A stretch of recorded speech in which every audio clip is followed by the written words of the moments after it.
जय हिंद स्टूडेंट्स। आज हम लोग बात करेंगे रेट कांस्टेंट इक्वेशन। मैं आपसे बोलूं, जब आप केमिकल काइनेटिक्स रीड करते हैं तो वेरी इंपॉर्टेंट आपके लिए क्या हो जाता है, rate constant equation and half life time equation.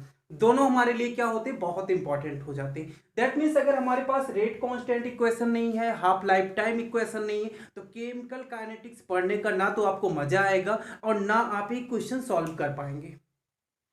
तो यहाँ पे हम बात करते हैं, दैट मीन्स हमारे पास जो रिएक्शन है जीरो ऑर्डर रिएक्शन है। अगर केमिकल काइनेटिक्स की हम बात करें, ऑलरेडी हम लिंक दे चुके हैं, दैट मीन्स केमिकल काइनेटिक्स से रिलेटेड आपको इस वीडियो के डिस्क्रिप्शन बॉक्स में वहां पर आप देखेंगे मॉलिक्यूलरिटी क्या होती है, रेट ऑफ रिएक्शन क्या होता है, ऑर्डर ऑफ रिएक्शन क्या होता है, सब कुछ आपको मिलेगा। बट अब यहाँ पे हमें देखना है rate constant equation. Basically chemical kinetics से अगर देखा जाए तो जो आपकी चाहे बोर्ड एग्जाम हो, अदरवाइज कॉम्पिटिटिव एग्जाम हो, तो यहाँ पर आपके न्यूमेरिकल क्वेश्चन बहुत ही ज़्यादा होते हैं। और जो न्यूमेरिकल क्वेश्चन होते हैं वो डायरेक्टली बेस्ड होते हैं किस पे, इक्वेशन पे बेस होते हैं। तो आइए देखते हैं उसका इक्वेशन कैसे हम डेरिवेट करेंगे, और साथ में हम समझते हैं जीरो ऑर्डर रिएक्शन क्या है। यहाँ पर हम बात कुछ करने वाले हैं ग्राफ, क्योंकि आज जो प्रेजेंट टाइम हमारे पास क्वेश्चंस आ रहे हैं कॉम्पिटिटिव एग्जाम के हो या बोर्ड एग्जाम के, तो आपको सिंपल भी ग्राफ से रिप्रेजेंट कर दिया जा रहा है और उस ग्राफ के बेस पे आपको क्या करना है, बताना है। चलिए आइए बात करते हैं rate constant equation for zero order reaction. तो सबसे पहले ये समझ लेते हैं जीरो ऑर्डर रिएक्शन क्या होती है। बेसिकली हम देखते हैं जब किसी रिएक्शंस की बात करते हैं, यहाँ पर हमारे पास क्या है, रिएक्टेंट है और ये क्या हो गया, प्रोडक्ट हो गया। जब हम ऑर्डर ऑफ रिएक्शन की बात करते हैं तो ऑर्डर ऑफ रिएक्शन में हमें ये बताया जाता है कि दैट मीन्स जो हमारी रिएक्शन है, अगर रिएक्शन का रेट, जो आपका रिएक्शन का रेट है वो रिएक्टेंट की कंसंट्रेशन पे डिपेंड हो रहा है। दैट मीन्स अगर डिपेंड हो रहा है तो वहां पर आपका कुछ भी हो सकता है, 1 2 3। और अगर आपका जो रेट ऑफ रिएक्शन है वो रिएक्टेंट की कंसंट्रेशन पर डिपेंड ही नहीं है, तो उसको क्या बोलते हैं, जीरो ऑर्डर रिएक्शन बोलते हैं। उसको क्या बोलते हैं, जीरो ऑर्डर रिएक्शन बोलते हैं। दैट मीन्स जो रिएक्शन हो रही है उसका रेट रिएक्टेंट की कंसंट्रेशन पर डिपेंड नहीं है। अब क्या बोलेंगे, उसको जीरो ऑर्डर रिएक्शन बोलेंगे। तो हम राइट कर सकते हैं the rate of reaction, the rate of reaction which does not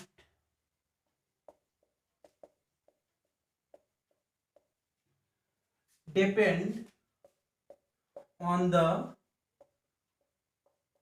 concentration of reactant molecule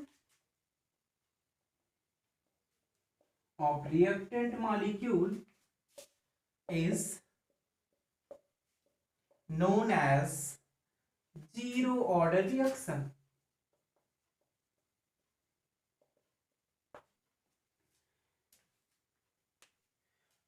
तो ये बहुत ही ज्यादा इंपॉर्टेंट है। दैट मीन्स अगर हम बात कर रहे हैं किसी रिएक्शन की और जो रिएक्शन का रेट है वो does not depend on the concentration of reactant. That means जो भी आपके पास रिएक्टेंट है उस पर आपका रेट डिपेंड नहीं हो रहा है। जहां पर डिपेंड नहीं हो रहा है उसको हम क्या बोलेंगे, जीरो ऑर्डर रिएक्शन बोलेंगे। क्या बोलेंगे, जीरो ऑर्डर रिएक्शन बोलेंगे। तो यहां पर देखिए सिंपल पे अगर हम बात करें, जो ये हमारे पास रिएक्शन है तो रेट कैसे राइट करेंगे। दैट मीन्स अगर हम बात करें इस यहां पर minus D R upon D T, तो ये आपका क्या हो जाना चाहिए, ये आपका हो जाना चाहिए कि concentration of R, concentration of R. That means इस पे बट कंडीशन यहां पर क्या है, जैसे ये हमारा क्या है, लॉ ऑफ एक्टिव मास से हम राइट कर सकते हैं। बट कंडीशन यहां पर क्या है, यहाँ की जो कंसंट्रेशन हमारी है वो क्या होगी, जीरो होगी। That means zero order reaction. Because order of reaction में हम बात कर चुके हैं, हम क्या करते हैं, एक्सपोनेंट को भी ऐड करते हैं। तो यहां पर इसका एक्सपोनेंट क्या हो जाएगा, जीरो हो जाएगा। दैट मीन्स ये क्या है, हमारा जीरो ऑर्डर रिएक्शन है। कंसीडर कीजिए और इसके बेस पे हम क्या कर सकते हैं, ग्राफ भी ड्रा कर सकते हैं। दैट मीन्स जो प्रेजेंट टाइम में आपका पूछा जा रहा है। तो जैसे हमारा ये है, सिंपल हम ग्राफ आपको दिखा रहे हैं। यहां पर हम क्या ले लेते थे, टाइम ले लेते हैं। ये क्या हो गया हमारा टाइम, और यहां पर क्या हो गई, कंसंट्रेशन हो गई। यहां पर क्या हो गई, कंसंट्रेशन हो गई। तो रेट ऑफ रिएक्शन अगर हम देखेंगे तो आपका क्या होगा, कांस्टेंट होगा। क्यों कांस्टेंट होगा, दैट मींस ये आपका इनिशियल कंसंट्रेशन जो आपके पास रिएक्टेंट है उसकी कंसंट्रेशन पर डिपेंड ही नहीं है। जो डिपेंड ही नहीं है तो इसके बेस पे आप क्या देखेंगे, दैट मीन्स कोई हमें रिलेशन नहीं मिलेगा कि हम टाइम इंक्रीज करेंगे, दैट मीन्स क्या हो जाएगा आपका, ठीक है, रिएक्टेंट डिक्रीज होगा या कैसे होगा, कोई मीनिंग नहीं। इट मीन्स ये ग्राफ अगर आपके पास होता है तो आप क्या बोलेंगे, जीरो ऑर्डर रिएक्शन बोलेंगे।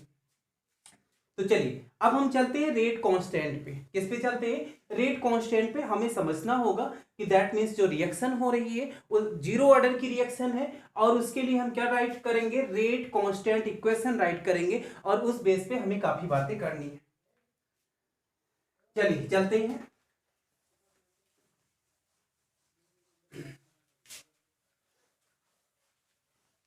सबसे पहले आपको एक सपोज करना है कि मेरे पास क्या है, रिएक्शन है। तो आइए बात करते हैं रिएक्शन कौन है हमारे पास। दैट मीन्स आर से आपका क्या बन रहा है, पी बन रहा है। आर से क्या बन रहा है, पी बन रहा है। अब यहां पर अगर हम बात करें, दैट मीन्स जब हमारे पास टी क्या है, जीरो है, टाइम हमारे पास क्या है, जीरो है, तो जो आपका रिएक्टेंट है इसकी कंसेंट्रेशन क्या होगी, कंसेंट्रेशन ऑफ रिएक्टेंट, इस टाइम इसकी कंसेंट्रेशन क्या हो जाएगी, आर जीरो हो जाएगी। दैट मीन्स यहां पर क्या हो जाएगी, आर जीरो हो जाएगी। और अगर हम बात करें रेट ऑफ रिएक्शन क्या होगा, तो यहां पर देखेंगे rate of reaction, rate of reaction, तो ये आपका क्या हो जाएगा, के आर हो जाएगा। बिकॉज जो हमारा लॉ ऑफ एक्टिव मास है उसके अकॉर्डिंग हम क्या राइट करेंगे, के आर राइट करेंगे, तो ये हो गया रेट ऑफ रिएक्शन। अब यहां पर देखिए रेट ऑफ रिएक्शन ये तो आपका हो गया कि हमारा क्या है, सिंपल भी हम राइट कर सकते हैं, but in condition that means यहां पर आपका आर क्या होगा, इसको भी माइंड में रखना है।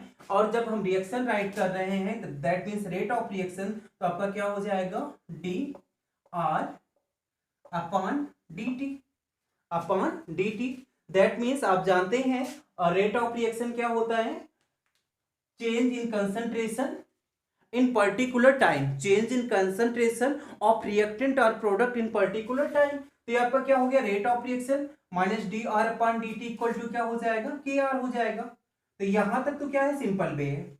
बट जो ये आर है आपका, यहां पर माइंड में रखना, जो ये आपका आर है जिसकी कंसंट्रेशन हम बात कर रहे हैं, दैट मीन्स चेंज हो रहा है आपकी, आर इक्वल टू क्या हो जाना चाहिए, R zero. That means R की पावर क्या हो जानी चाहिए, जीरो हो जाना चाहिए। Why, due to zero order reaction, due to zero order reaction, तभी हम फाइंड आउट कर पाएंगे। दैट मीन्स इसका ऑर्डर क्या है, जीरो है, इसका ऑर्डर क्या है, जीरो है। तो मेरे पास क्या हो जाएगा next, D R upon D T, और ये आपका क्या हो जाएगा, के, और यहां पर हो जाएगा आर की पावर जीरो। आप जानते हैं किसी की पावर अगर जीरो हो जाएगी दैट मीन्स उसकी वैल्यू क्या होती है, वन हो जाती है। तो यहां इसकी वैल्यू क्या हो जाएगी, वन हो जाएगी। अब मुझे इक्वेशन क्या मिलेगा, और minus D R upon D T, और ये आपका क्या हो जाएगा, के हो जाएगा, ये आपका क्या हो जाएगा, के हो जाएगा।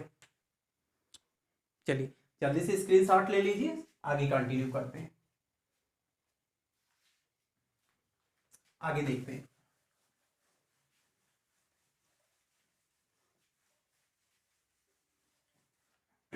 तो अभी आपके पास एक क्वेश्चन है, इसको हम राइट कैसे कर सकते हैं, minus D R equal to क्या हो जाएगा आपका, के डी टी हो जाएगा। अदरवाइज ऐसे भी राइट कर सकते हैं हमार, D R equal to minus K D T. ये आपका इक्वेशन क्या हो गया, वन हो गया। माइंड में अपने रखना है, इक्वेशन हमारा क्या हो गया, इक्वेशन वन हो गया। और जो इक्वेशन वन है इसका क्या कर देंगे, हम इंटीग्रेशन कर देंगे। क्या कर देंगे, इंटीग्रेशन कर देंगे। दैट मीन्स आप मैथ रीड करते हैं तो वहां पर आप क्या देखते हैं, डिफरेंशिएशन देखते हैं, और क्या देखते हैं, इंटीग्रेशन देखते हैं। Then equation one integrated, equation one integrated with, that means किसके रिस्पेक्ट में हम करेंगे, with respect time T, time के रिस्पेक्ट में क्या कर देंगे हम, इसका इंटीग्रेशन कर देंगे। चलिए, तो इंटीग्रेशन कर देंगे तो दैट मीन्स क्या हो जाएगा, ये आपका हो जाएगा D R equal to minus आपका बाहर आ जाएगा के डी टी, क्या कर देंगे के डी टी, ये आपका हो गया। उसके बाद देखिए जब इसको हम सॉल्व करेंगे दैट मीन्स, तो यहां पर आपको क्या मिलेगा, ये मिल जाएगा सॉल्व करने पर are equal to minus k t plus आई, के टी प्लस आई। देखिए यहां पर सबसे इंपॉर्टेंट टर्म ये है कि आपका जो है इंटीग्रेशन में लिमिट नहीं दी गई है। जहां पर लिमिट नहीं दिया जाता है वहां पर हमें क्या मिल जाता है, एक कांस्टेंट मिल जाता है। तो दैट मीन्स ये हमारा क्या हो गया, इंटीग्रेशन कांस्टेंट, इंटीग्रेशन कांस्टेंट ये हमारा है, ये आपका इंटीग्रेशन कांस्टेंट हो गया। चलिए क्या करते हैं, इसको हम कंसीडर कर लेते हैं इक्वेशन 2, इसको कंसीडर क्या कर लेते हैं, इक्वेशन 2। अब हमें क्या करना है, जो हमारे पास इंटीग्रेशन कांस्टेंट है इसकी हम वैल्यू निकालेंगे। तो चलिए देखते हैं, यहां पर हम पुटअप करते हैं that means when t equal to 0, beginning में हम बात कर रहे थे जब आपका t इक्वल टू 0 होगा तो दैट मीन्स ये जो r आपका है ये क्या हो जाएगा, r equal to r0। That means जो कंसंट्रेशन है अभी इसमें कोई भी चेंज नहीं हुआ है, वो कंप्लीटली आपके पास बचा हुआ है। तो आपका क्या हो जाएगा, t इक्वल टू 0 पर r इक्वल टू क्या हो जाएगा, r0 हो जाएगा। अब जो ये वैल्यू है that means r equal to r0 and t equal to 0, इसको हम क्या करेंगे, इस जो आपके पास इक्वेशन 2 है इसमें इस वैल्यू को क्या कर दीजिए, पुटअप कर दीजिए, क्या कर दीजिए, पुटअप कर दीजिए। तो that means putting these values, putting these values in equation 2, आपको क्या करना है, इक्वेशन 2 में इन वैल्यू को पुटअप कर देना है। चलिए जल्दी से आप स्क्रीनशॉट ले लीजिए, उसके बाद हम कंटिन्यू करते हैं कि दैट मीन्स वैल्यू हम पुटअप करेंगे तो हमें इक्वेशन क्या मिलेगा। नेक्स्ट इस वैल्यू को हम पुटअप करने चल रहे हैं, तो देखिए आपको यहां पर क्या देखने को मिलता है, ये आपका इक्वेशन है, ये क्या होगा, r इक्वल टू आपका क्या हो जाएगा, माइनस के टी। देखिए वैल्यू में पुटअप करना है तो माइनस के, और t क्या है आपका, टाइम इक्वल टू 0 है आपका, यहां पर प्लस क्या हो जाएगा आपका, i हो जाएगा। तो ये जो आपका प्लस i हो रहा है यहां पर आप देखेंगे ये वैल्यू हमारी क्या हो जाएगी, 0 हो जाएगी। तो और r के प्लेस पे हमें क्या राइट करना था, दैट मीन्स r0 राइट करना था। तो i इक्वल टू आपको क्या मिला, r0, i इक्वल टू आपको क्या मिल गया, r0 मिल गया। तो जब i इक्वल टू r0 मिल गया तो यहां पर राइट करेंगे putting value of i in equation 2, in equation 2। जो आपके पास इक्वेशन 2 है उसमें क्या कर दीजिए, i की वैल्यू पुटअप कर दीजिए। तो देखिए यहां पर क्या होगा, r इक्वल टू ये आपका क्या हो जाएगा, माइनस के टी ऑलरेडी था, i के प्लेस पे हमें क्या रखना है, r0 रखना है, i के प्लेस पे क्या रखना है, r0 रखना है। अब ये हमारा क्या हो गया, इक्वेशन 3 हो गया, हमारा क्या हो गया, इक्वेशन 3 हो गया। चलिए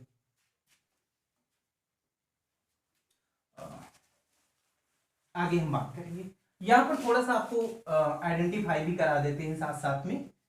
जो वैल्यूज आपको गिवन है दैट मीन्स हमारा r क्या है, जो r0 है और r क्या है, अगर इसकी हम बात कर ले दैट मीन्स कंटिन्यू बात करते हैं। ये हमारा क्या, जो r0 है, r0 का मतलब क्या होता है, initial concentration, initial concentration. That means जब टाइम आपका क्या था, 0 था, जब टाइम आपका क्या था, 0 था, उस टाइम क्या कंसंट्रेशन है, ये आपका क्या है, r0 है। बट जो हमने r ले रखा है, क्या ले रखा है, r ले रखा है, अगर इसकी मैं बात करूं तो दैट मीन्स ये आपका क्या हो जाएगा, that means final concentration, final concentration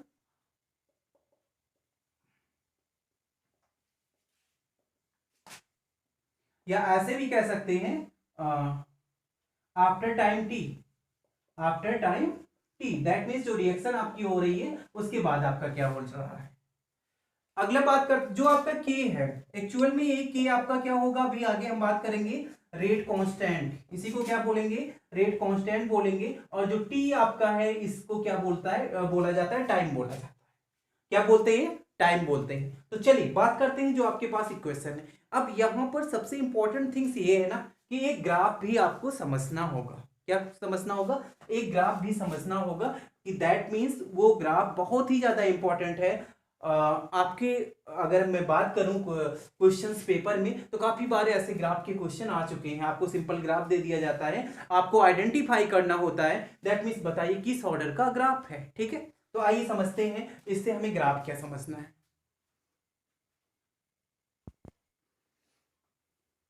तो यहां पर फर्स्ट वर्ड क्या करेंगे, equation three compare with linear equation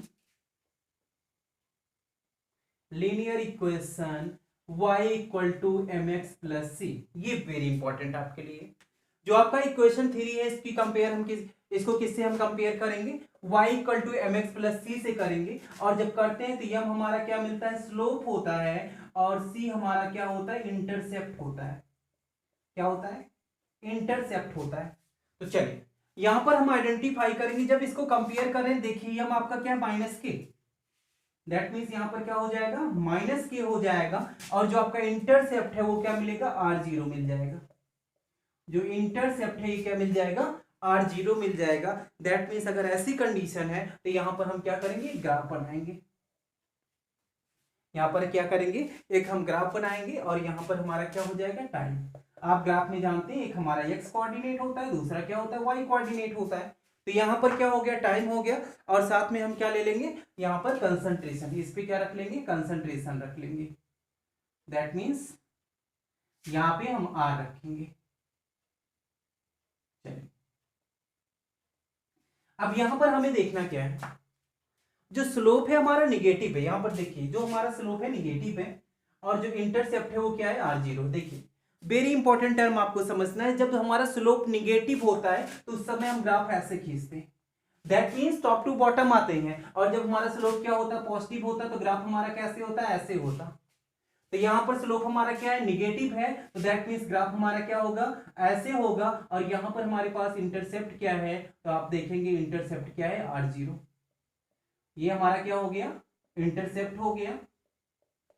इस ग्राफ को आपको माइंड में रखना है। और ये जो हमारा है उसको क्या बोलेंगे, स्लोप बोलेंगे। और स्लोप इक्वल टू क्या हो जाएगा, माइनस के हो जाएगा।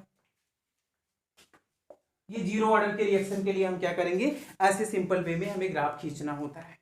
ठीक है, कहां से, ये जो हमारा इक्वेशन मिला, ये जो हमारा इक्वेशन मिला, that means r equal to minus k t plus r0। ये आपका इक्वेशन थर्ड है। कहां से, mathematical equation. That means compare किससे करेंगे, लीनियर इक्वेशन हमारा क्या होता है, y equal to m x plus c. और जहां पर m हमारा क्या होता है, स्लोप होता है, c क्या होता है, इंटरसेप्ट होता है। अरे आकर इससे कंपेयर तो करो ना। जब आप कंपेयर करोगे तो आपको क्या मिलेगा, स्लोप हमें मिल जाएगा माइनस के, और इंटरसेप्ट क्या मिल जाएगा, r0 मिल जाएगा। और उसी बेस पे क्या हो जाएगा, आपका ग्राफ हो जाएगा। तो दैट मीन्स ऐसे हम क्या कर सकते हैं, ग्राफ भी खींच सकते हैं। चलिए ये तो हमारा नेक्स्ट हो गया, दैट मीन्स कैसे हम ग्राफ खींच सकते हैं। और यहां पर सारी वैल्यू दैट मीन्स जो हम यूज कर रहे हैं, यहां पर मैंने आइडेंटिफाई आपको करा दिया है कि ये वैल्यू हमारी होगी। तो जल्दी से स्क्रीनशॉट आप ले सकते हैं। ठीक है, उसके बाद हम क्या करते हैं, रेट कांस्टेंट इक्वेशन बस बहुत जल्द, क्योंकि आप पहुंच चुके हैं आप। चलिए देखते हैं रेट कांस्टेंट इक्वेशन हमारा क्या हो जाएगा। इसी इक्वेशन से हमें क्या करना है, सॉल्व करना है। ये आपका क्या हो जाएगा, केटी है। ठीक है, ये क्या है, केटी है। तो केटी को हम क्या करते हैं, इधर लाते हैं, हमारा क्या हो जाएगा, पॉजिटिव हो जाएगा। और ये हमारा क्या हो जाएगा, r0 माइनस r।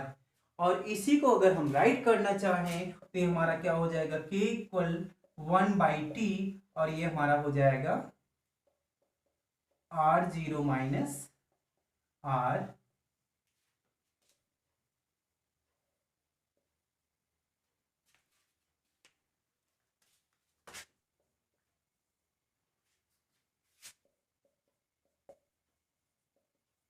इसी को हम क्या बोलेंगे, rate constant equation for zero order reaction, for zero order reaction.